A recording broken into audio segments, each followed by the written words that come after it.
Good morning mga bossing. Good morning ka White Angel 1111. Good morning sa iyo Taurus. Ang reading na ito ay para sa Taurus.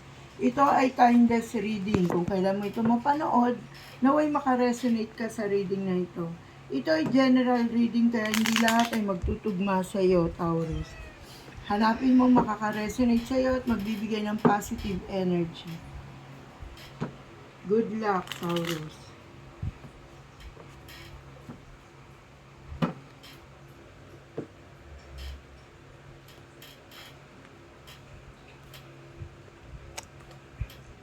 Sinasabi sa iyo rito, Taurus, na gagawin mo ang lahat para sa iyong pamilya, lalo-lalo na sa iyong mga anak, sa iyong mga apo, kung lola ka na. Good luck sa iyo. Lahat gagawin mo dahil mahal na mahal mo sila.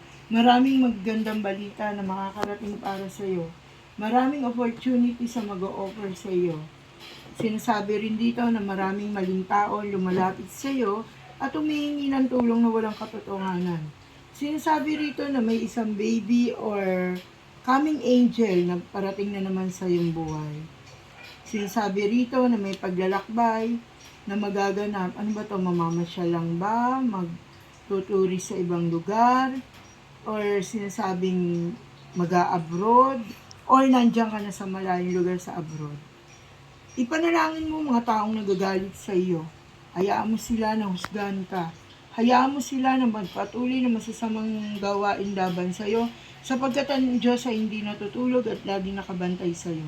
Palaging panalangin ang kasagutan sa ating mga suliranin.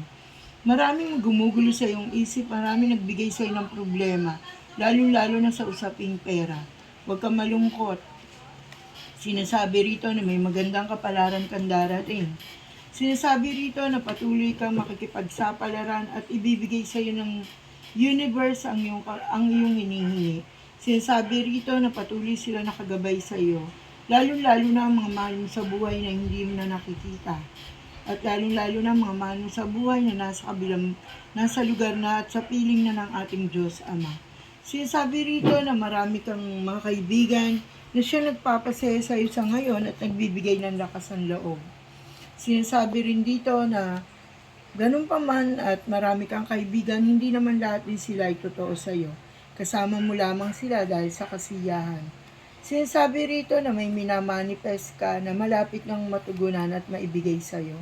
Sinasabing maraming lumalapit sa iyo ng mga nangangailangan, pero naninindigan ka na wag silang na mahindian sila sapagkat ayaw mo nang inaabuso. Ingatan ang kalusugan. Akala mo okay ka, akala mo malakas ka, akala mo lang na wala kang nararamdaman, pero hindi mo ito pinapansin dahil sa iyong kasipagan at patuloy na pagtatrabaho at paghahanap buhay para sa mga minamahal. Sinasabi rito na mapayapa ang iyong buhay, lalo-lalo na sa darating na susunod na taon. Marami ka raw na sorpresa na magaganap. Maraming surprise na darating sa iyong buhay na hindi mo inaasahan. Wow! Taurus, nakuha mo ang gift. Maraming magririgalo sa iyo, maraming magbibigay ng tulong sa iyo, maraming mananalo ka ba sa raffle o what else na meron kang mga tinatayaan or tumataya ka sa loto. Good luck sa iyo sapagkat nakuha mo ang gift mula sa universe. Ayan, nakuha mo ang gift mula sa universe, Taurus. Sinasabi rito na magmumuni-muni ka dahil maraming gumulo sa isip mong mga nagdaan. Magtatagumpay ka sa buhay. Sinasabi din dito na, wow, ano ba ito? Magkakaroon ka ng another bahay o may pinapagawa kang bahay na matatapos na. Sinasabi dito na mabibili mo na ang iyong dream house dahil masyado kang masipag na tao. Masyado kang dedicated sa trabaho mo. Sinasabi dito na marami kang matatanggap na magagandang balita na malapit na makarating sa iyo at ito ikasisiya mo at ikaliligaya mo. Yes, malapit na dumating, Taurus, ang magagandang kapalaran para sa iyo. Good luck, Taurus. God bless you always. Bye-bye.